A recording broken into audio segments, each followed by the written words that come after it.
Atenção, espectadores, para o top de 5 segundos.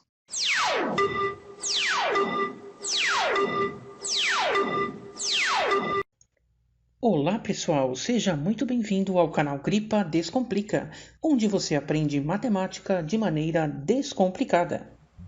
O assunto dessa videoaula é sobre princípio fundamental da contagem, hoje com a aula número 3. Bom pessoal, então vamos lá. Já vou mostrar para vocês alguns exemplos, tá? Relacionado aí a esse assunto, né?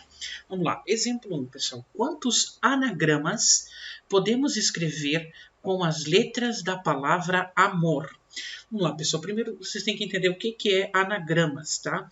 Anagramas são palavras com ou sem sentido que nós podemos formar com determinadas letras, tá?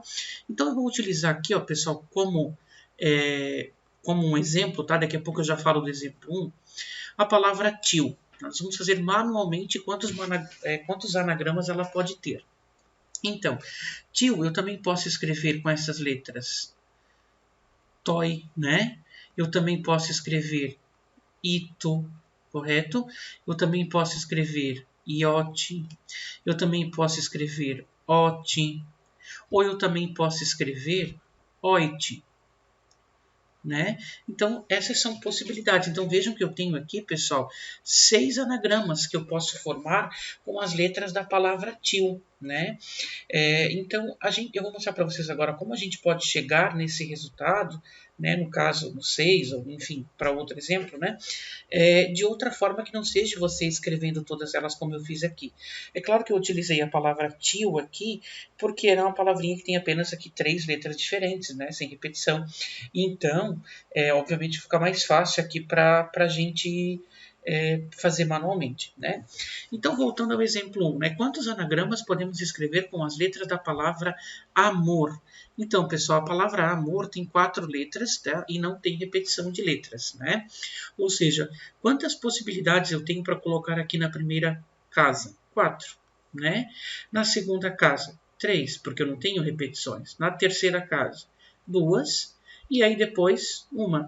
Ou seja, basta eu utilizar o princípio multiplicativo agora, e aí vai ficar 4 vezes 3, que é 12, 12 vezes 2, que é 24, 24 vezes 1, que é 24. Ou seja, eu posso formar 24 anagramas com as letras da palavra amor, tá ok? Bom, pessoal, agora o exemplo número 2. O prefeito da Transitolândia deseja criar placas para os automóveis. Elas devem conter placas de exatamente 3 dígitos. Então, eu já farei aqui, ó, os 3 dígitos. Somente os algarismos pares podem ser utilizados e não pode haver repetição de algarismos em uma mesma placa. Quantas possibilidades de placas distintas ele terá? Então, pessoal, uma informação importante, né, é que os algarismos pares podem ser utilizados, somente eles. Então, quais são os algarismos pares? 0, 2, 4, 6 e 8. Né? E uma outra informação importante é que não pode haver repetição de algarismos. Então, vamos lá. Na primeira casa, no primeiro dígito, né, eu posso ter aqui 5 opções de resposta, já que o 0 pode entrar nessa primeira casa porque está falando apenas de uma placa, né? Não está falando de um número na casa das centenas, que daí o 0 não poderia entrar, senão não teria validade, né? Então, eu tenho 5 possibilidades. Como não pode haver repetição de algarismos, então na segunda casa eu tenho 4 possibilidades, porque uma eu já utilizei aqui na primeira. E depois eu tenho 3 possibilidades, porque já utilizei 2 algarismos, né? Nas 2 casas anteriores. Então, agora é só utilizar o princípio multiplicativo, né? Então, vai ficar 5 vezes 4, 20, 20 vezes 3, 60. Então, a gente tem aqui, pessoal, 60 possibilidades de placas distintas. Exemplo número 3. Com os algarismos 1, 2, 3, 4, 5 e 6, são formados números de 4 algarismos distintos. Então, eu já estou colocando aqui, ó, 4 casinhas. Dentre eles, são divisíveis por 5, E aí tem as alternativas, né? Então a questão quer saber quantos números que são divisíveis por 5, pessoal. Vejam que nós temos esses 6 algarismos, né, do 1 ao 6. Então, para um número ser divisível por 5, o algarismo das unidades, que é este aqui, pessoal, ele tem que terminar em 0 ou 5. Acontece que o 0 eu não tenho nesse intervalo de números, eu só tenho 5. Né? Então, para ser divisível por 5, aqui nesse caso vai ter que terminar com o número 5. Tá? Ou seja, quantas possibilidades eu tenho para essa casa das unidades? Apenas uma possibilidade. Tá? Aqui são as possibilidades. Só estou escrevendo para você não se confundir. Então, eu só tenho uma possibilidade para essa casa porque tem que ser o 5. É a única forma de um número ser divisível por 5. Né? E aí, pessoal, como são 4 algarismos distintos, eu tinha 6 possibilidades, eu já usei uma aqui, então me sobra aqui, pessoal, 5 possibilidades. Né? Agora, para essa casa, me sobra 4 possibilidades, e para essa casa me sobra 3 possibilidades, né? Visto que eu já utilizei nas outras. Então, agora é só a gente utilizar o princípio multiplicativo. 5 vezes 4 é 20, 20 vezes 3 é 60, 60 vezes 1 é 60. Ou seja, 60 números, correto? Divisíveis por 5. O que corresponde aí, pessoal, à letra C, né? Já que é uma questão de múltipla escolha. Tá ok?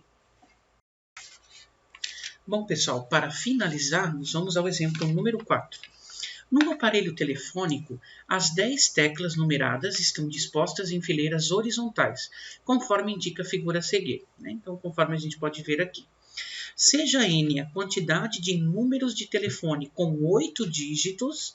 Então, eu já farei aqui, pessoal, 8 casinhas. Tá? Tá aqui. Que começam pelo dígito 3, então tem que começar pelo dígito 3, e terminam pelo dígito 0, então tem que terminar pelo dígito 0. E, além disso, o segundo e o terceiro dígito são da primeira fileira do teclado, o quarto e o quinto dígito são da segunda fileira, e o sexto e o sétimo são da terceira fileira. O valor de N é... Então, vamos lá, pessoal, nós vamos encontrar o valor de N, que é o número de telefones, né, que a gente pode formar com essas condições.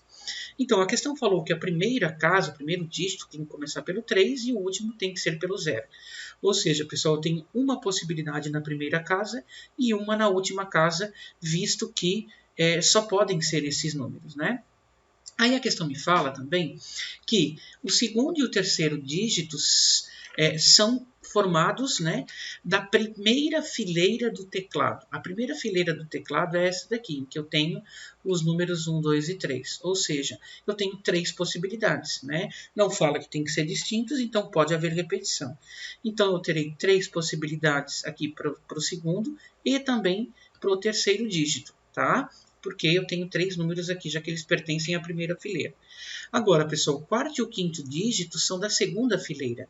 Então, aqui, ó, o quarto e o quinto dígitos são da segunda fileira, que tem os números 4, 5 e 6, que também me totalizam 3 possibilidades só.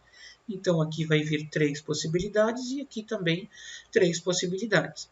E no sexto e no sétimo números aí da fileira, né? O que acontece? O que a questão me fala? Que eles pertencem à terceira fileira aqui da calculadora, né? Então, eles também têm 3 possibilidades. Ó. Eu também tenho 3 possibilidades, então, para o sexto e para o sétimo dígito, ok? Feito isso, a gente utiliza, então, o princípio multiplicativo, né? Então, 1 vezes 3, vezes 3, vezes 3, vezes 3, vezes 3, vezes 3, pessoal, é 729. Né? Ou seja, N é igual a 729, o que corresponde, no caso, à letra D. Tá certo? Bom, pessoal, então essa foi a nossa videoaula de hoje. Se você gostou, deixe aquele like aí para estar ajudando o canal. Se você não é inscrito, se inscreva, ative as notificações, compartilhe o vídeo. E se quiser deixar um comentário, alguma sugestão, enfim, pode fazê-lo, que passará por uma análise aqui e depois então será publicado. Obrigado pela atenção de todos.